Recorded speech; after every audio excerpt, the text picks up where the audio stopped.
Detrás de estas antiguas murallas en aparente olvido y marcadas por los decennios del tiempo, se encuentra la iglesia de la Natividad del Señor. La ciudad de Belén, ahora bajo el dominio de la Autoridad Nacional Palestina, alberga en sus entrañas el lugar donde una joven mujer de aspecto humilde llamada María, siendo virgen, dio a luz a un niño de nombre Jesús. Se trató de un lugar modesto, rodeado de animales y humildes pastorcillos, donde el Hijo de Dios vino al mundo en forma de hombre para traer un mensaje de paz y amor. Aquí fue la primera vez que la Virgen le dio los ojos a su hijo, aquí fue la primera vez que la Virgen oyó llorar a ese niño, como todas las que son madres aquí lo saben, pero qué difícil es en toda esa normalidad incluso en esa pobreza, creer que ese pedacito de carne era el Hijo de Dios. Noche de paz, noche de amor.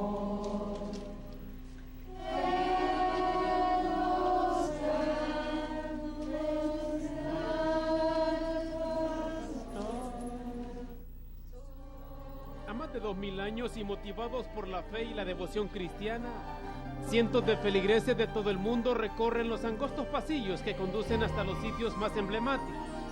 La representación de la estrella de Belén que anunció el alumbramiento del Hijo de Dios. Y por supuesto el pesebre, donde se cree nació Jesús. La experiencia personal de estar aquí resulta difícil de expresar en palabras.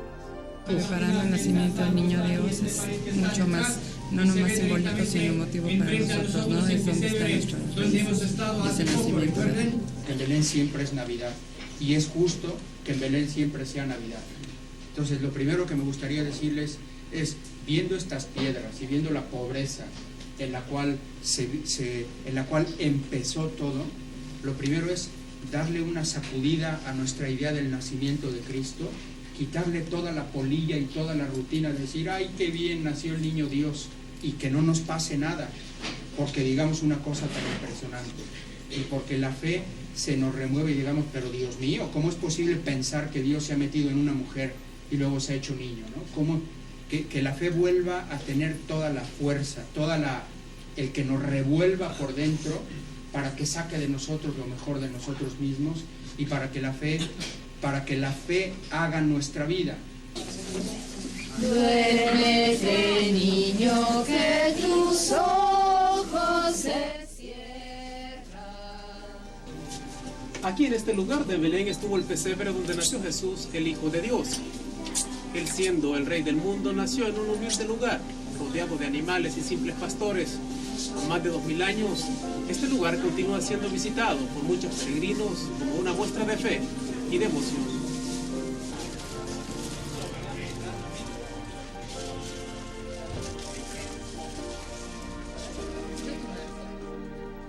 En la víspera de la Navidad, la Alcaldía o Intendencia de Belén proyecta recibir entre 38 y 40,000 visitantes, quienes llegan para participar de las actividades más relevantes alusivas al nacimiento de Jesús, entre ellas la procesión de los patriarcas, la cual parte de Jerusalén y es recibida por las autoridades locales y de gobierno en Belén.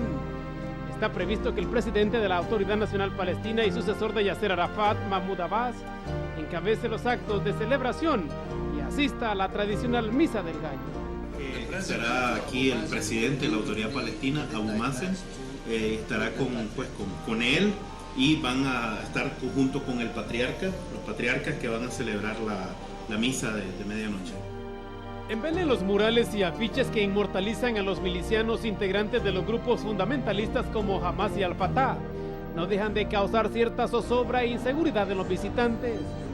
Sin embargo, tanto las autoridades como sus 32,000 habitantes parecen haber comprendido que necesitan del turismo para sacar adelante su economía. De ahí que la seguridad está controlada, según explicó a Tele 2 el intendente de esta histórica ciudad.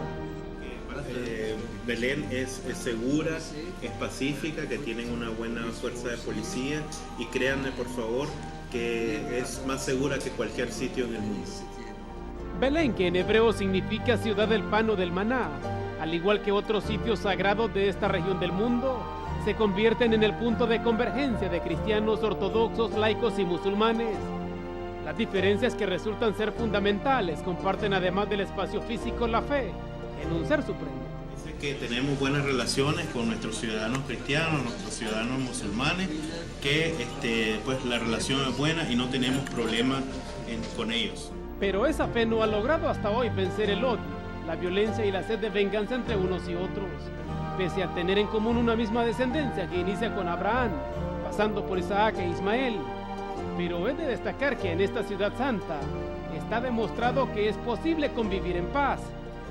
Desde Belén, en Oriente Medio, he de reiterar nuestro deseo porque la paz reine en cada uno de los corazones. Eric Álvarez para Tele 2. En noticias internacionales, hoy conoceremos las ruinas del escenario de la última resistencia judía ante los romanos, Masada, el palacio desde el cual Herodes ejerció el final de su reinado. Asimismo, intentaremos sumergir en las apacibles y azufradas aguas del Mar Muerto. Transcurría el siglo I de la era cristiana cuando Herodes el Grande decidió construir un lujoso palacio en la fortificada montaña del desierto de Judea. Su sentimiento de inseguridad en Jerusalén ante el dominio romano le llevó a erguir un hogar seguro a unos 48 kilómetros al sureste de la ahora capital de Israel. Se trató de Masada, cuya ubicación geográfica era considerada una provocación para el orgullo imperial romano, pese a que Herodes había sido nombrado rey de los judíos por Julio César. La fortaleza de Masada era autosuficiente en el almacenamiento de agua y alimento. Por más de 2000 años fue el hogar de la secta judía de los celotes. Esto era el palacio residencial de Herodes. Aquí pueden ver que está compuesto por 3 terrazas. Aquí hasta arriba es donde donde vivía la gente, o sea, él con sus demás compañeros que él dejaba que estén junto a él.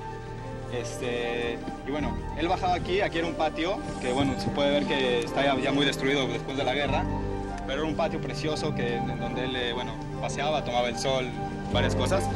Y en la parte de hasta abajo, que también es un nivel más abajo, era donde tomaba sus baños. Masada alberga entre sus entrañas los restos del palacio privado del rey Herodes con varias terrazas y un espacio total superior a los 4.000 metros cuadrados y que han representado mucho trabajo para los arqueólogos.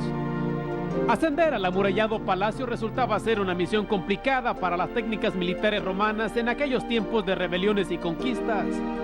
A los romanos les llevó cerca de 8 meses doblegar la fortaleza natural de Masada.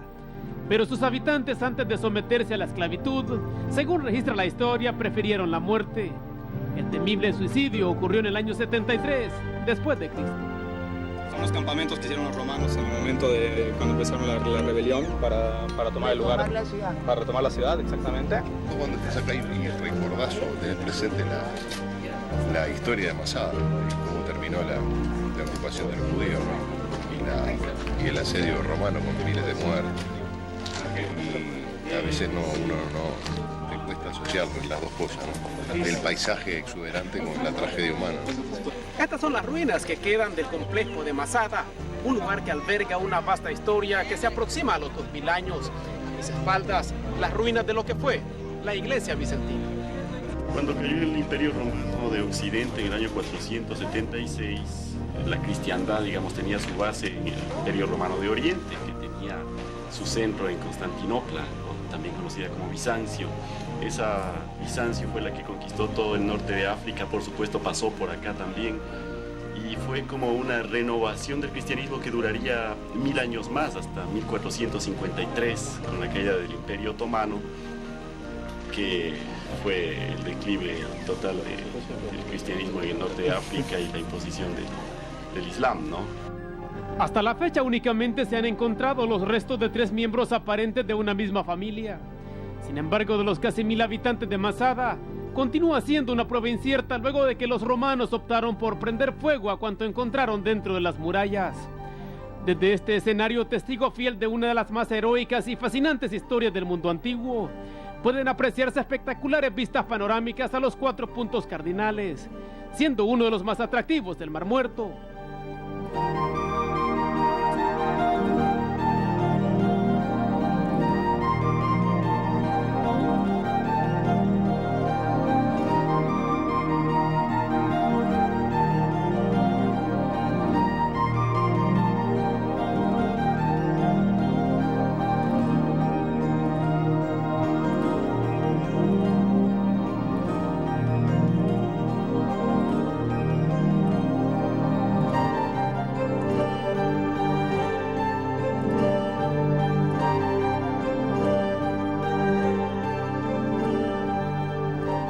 El Mar Muerto constituye el lugar más bajo del planeta. Se ubica a 398 metros bajo el nivel del mar.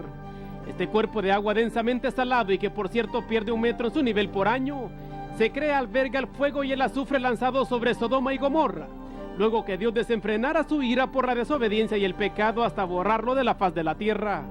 Pero es aquí donde paradójicamente también fueron encontrados los manuscritos del Qumrán, es decir, los textos más antiguos que recogen la inspiración divina de los antiguos profetas.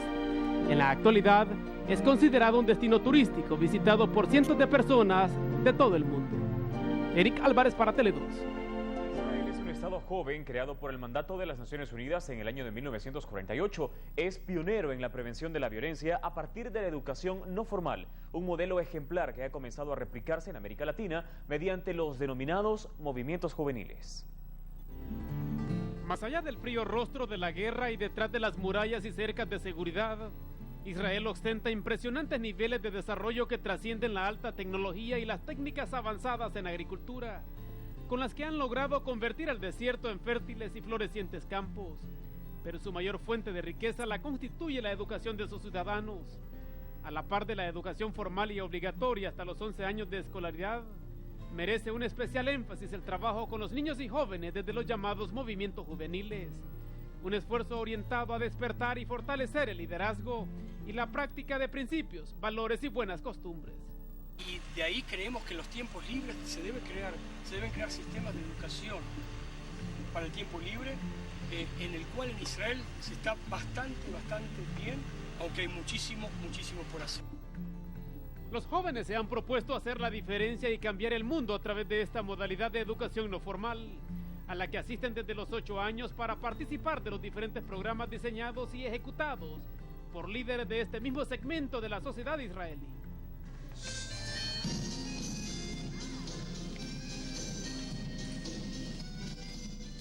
El Estado de Israel. Aquí se trabaja en fortalecer las capacidades y mejorar el rendimiento en áreas específicas como pueden ser las matemáticas. Lo que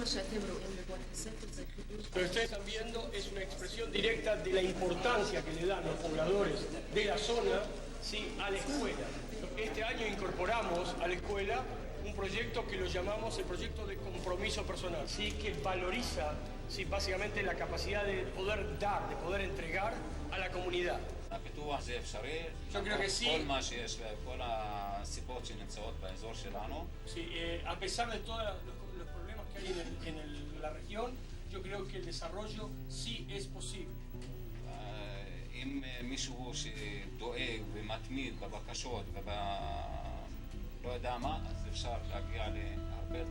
Yo creo que si una persona es constante en sus solicitudes, en su lucha, sí se puede llegar a situaciones de progreso.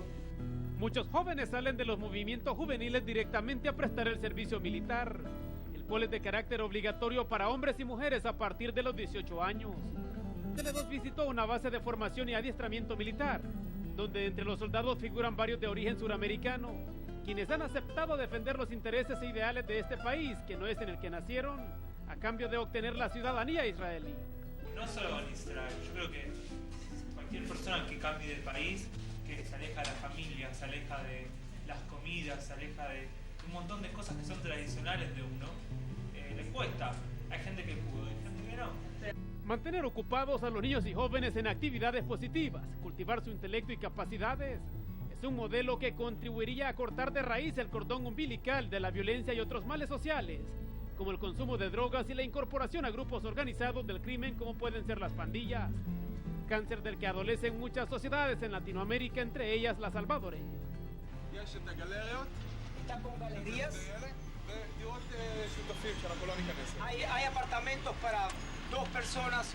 Pero muchos jóvenes israelíes han concebido que es posible defender su país no solamente con armas, sino también con ideas llevadas a proyectos concretos como este, donde se están construyendo viviendas definitivas para estudiantes universitarios que mientras dure su proceso de formación se han propuesto venir a habitar el desierto del Negev, pues ellos consideran que es posible cambiar el mundo sin armas. Desde Israel, Eric Álvarez para Tele 2. Israel y Palestina libran el conflicto más antiguo de la humanidad. Los esfuerzos por encontrar una solución pacífica tropiezan con un marcado arraigo religioso. En la zona fronteriza se vive literalmente bajo la línea de fuego.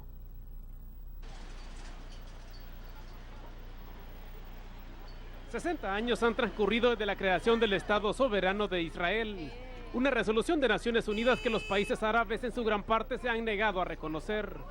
Por más de medio siglo, el pueblo judío no ha encontrado con sus vecinos, Egipto, Siria y Líbano, las condiciones de mutuo respeto, indispensables para la convivencia pacífica. Muchos han sido los conflictos librados en defensa de la coexistencia del Estado de Israel. El último de ellos, el secuestro de 2 soldados israelíes cuyo paradero aún es incierto.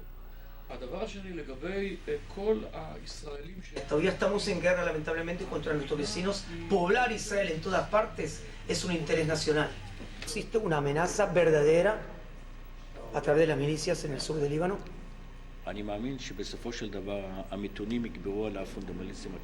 Yo creo que los moderados, la corriente más pacifista en Líbano, son los que van a tomar las decisiones.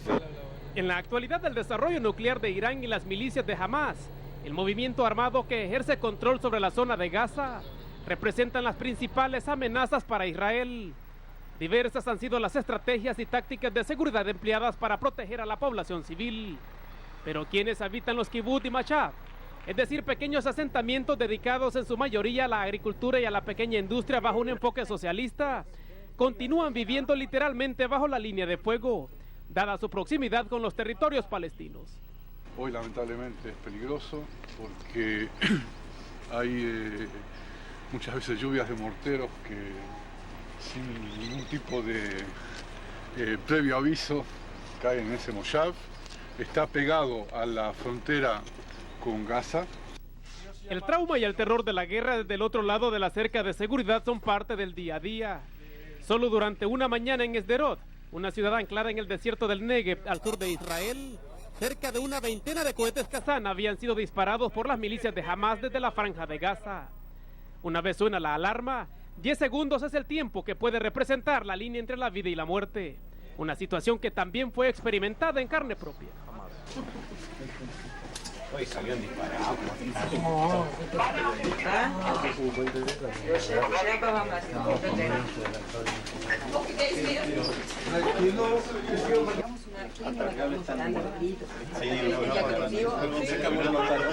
Con tanto juicio no escuchamos nada. Gritas, por favor, gritos. Pero desde junio del año 2004, desde el momento que ellos mejoraron, sí, el cohete Qassam, los Qassami me empezaron también a matar. Al menos 19 personas han perecido producto de los Qassam.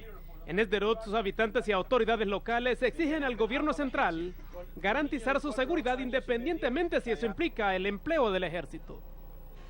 אני לא מדינאי, אני לא יושב במקום אולמרט בשיחות עם אבו מאזן או עם a ellos no les importa ni cómo ni de qué manera. Lo único que ellos no son ni militares ni políticos. Ellos quieren tranquilidad en la ciudad. Que el gobierno les traiga a ellos tranquilidad de la manera que el gobierno lo crea correcto, pero que les traigan tranquilidad a sus vidas. Sderot es una ciudad que se encuentra bajo amenaza terrorista desde junio del 2004. Sin embargo, los ataques con misiles Qassam por parte de Hamas se han intensificado en los últimos tiempos. Pero la crisis no solamente es de seguridad, sino también de gobernabilidad. El alcalde ha renunciado ante lo que aduce falta de apoyo por parte del gobierno central del Estado de Israel. הייתה אזעקה קודם, הספקתם לשמוע, הייתה אזעקה. escucharon la alarma ונכנסים הם יכולים לראות את הפגיעה זה הפגיעה. bueno, jeep es consecuencia ahora del impacto de la explosión. Más allá de los traumas psicológicos, la población civil vive en refugios como única alternativa para mantenerse a salvo. Mientras en el campo político las negociaciones de un acuerdo de paz entre las partes son vistas con escepticismo. Al menos esa es la impresión luego de la reunión de Anápolis, celebrada en noviembre pasado en los Estados Unidos. Está viniendo el Qassam. Y a mí me molesta que no tengamos nosotros un representante de los acuerdos, por ejemplo, los acuerdos de Anápolis. Si hay cualquier tipo de acuerdo al que se llega, que es como diciendo, ¿qué pito tocamos nosotros en todo este acuerdo? Porque somos palestinos por un lado y somos por el otro lado de Israel. All outstanding issues Es muy importante que en Anápolis se haya lanzado una discusión oficial sobre asuntos tan importantes, sobre un estatus final para Jerusalén, sobre el asunto de los refugiados palestinos, sobre el asunto de seguridad, el asunto del agua. Entre los resultados de Anápolis destacan el compromiso de las partes por definir los términos de un acuerdo definitivo de paz, el cual podría negociarse en sus diferentes componentes de forma paralela y no programática como lo estableció la hoja de ruta. Estamos a favor pues, de un Estado secular palestino, de una solución pacífica al asunto palestino-israelí. Esperamos que la Unión Europea, el mundo, la comunidad internacional hagan presión sobre Israel para alcanzar esta solución pacífica. Pero según Shmuel, el poder o lo que sería el control que tiene hoy Hamas no va a ser permanente, es temporario.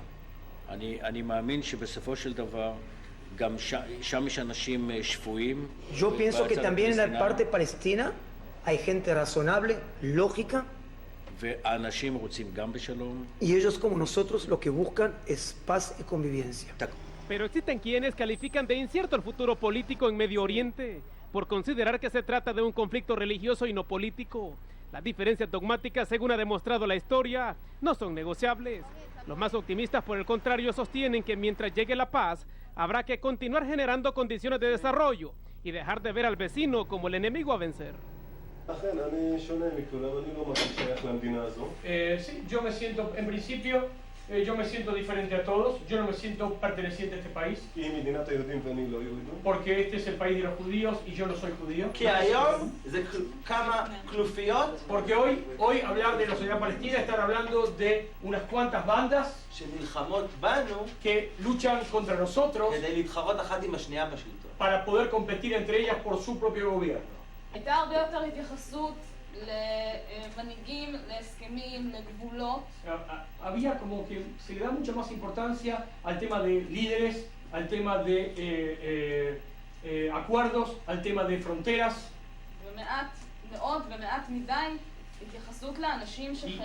Y hay poca relacionamiento al tema de trabajar con los pueblos, con las personas.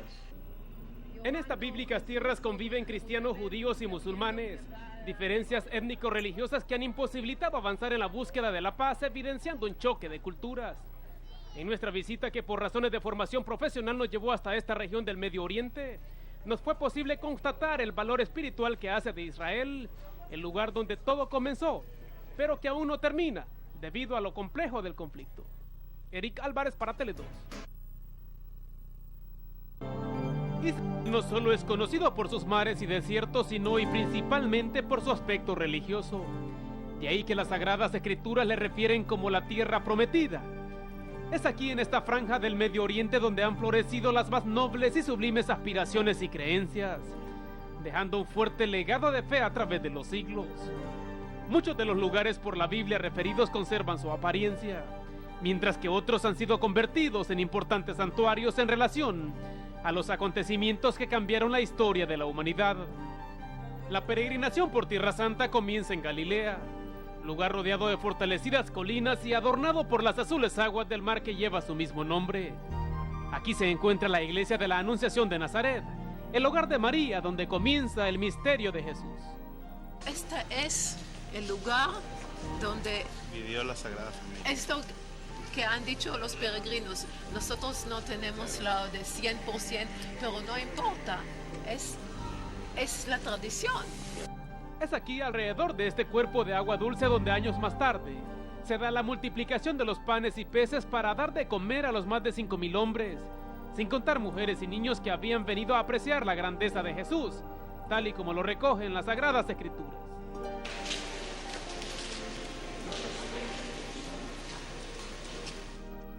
Esta tierra es conocida como Cafarnaún y fue el hogar de Simón, quien una vez convertido en discípulo de Jesús pasó a llamarse Pedro.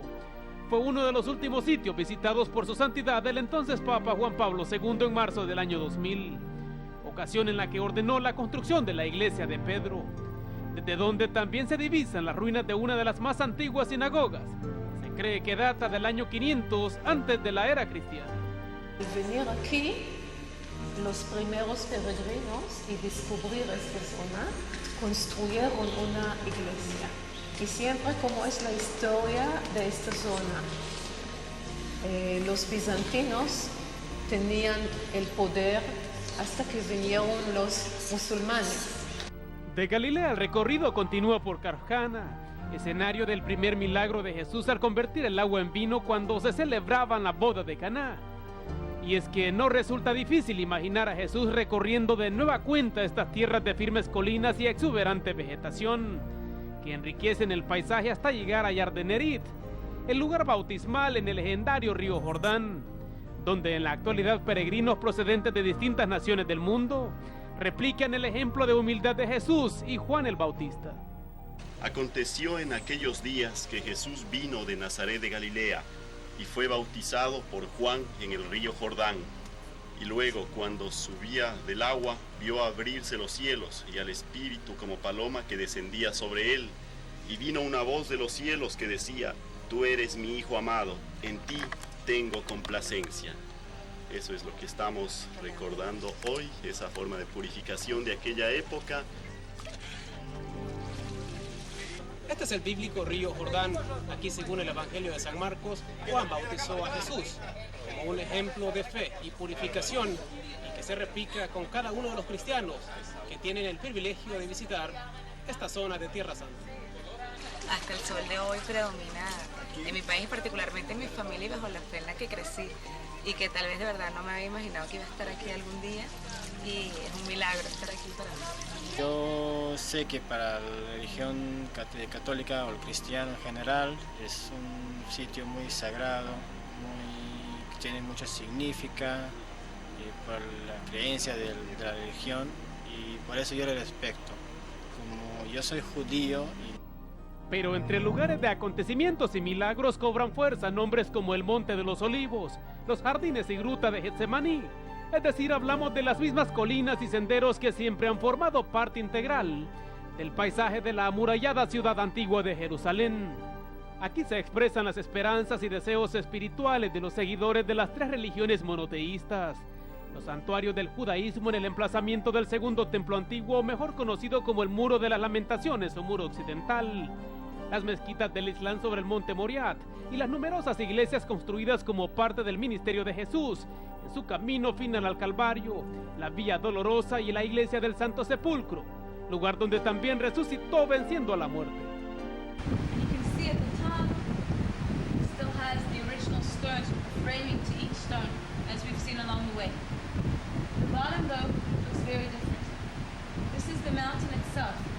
Where they had to cut into the mountain to make the wall. Remember that little piece of the mountain I took out. Tuvieron que cortar la roca original, roca madre, para llegar a la esquina de la montaña. Entonces, aquí vemos esta esquina, tenemos la muralla esta, que es parte de la muralla occidental, y de repente vemos la roca. Y tenemos que utilizar la imaginación para quitar todo lo que tenemos aquí, porque en aquella época, hace 2000 años, esto no estaba aquí. Este es el Muro de los Lamentos, uno de los lugares más visitados acá en Jerusalén por personas de diferentes denominaciones religiosas. Pero el lenguaje es uno solo, la fe, para llegar a la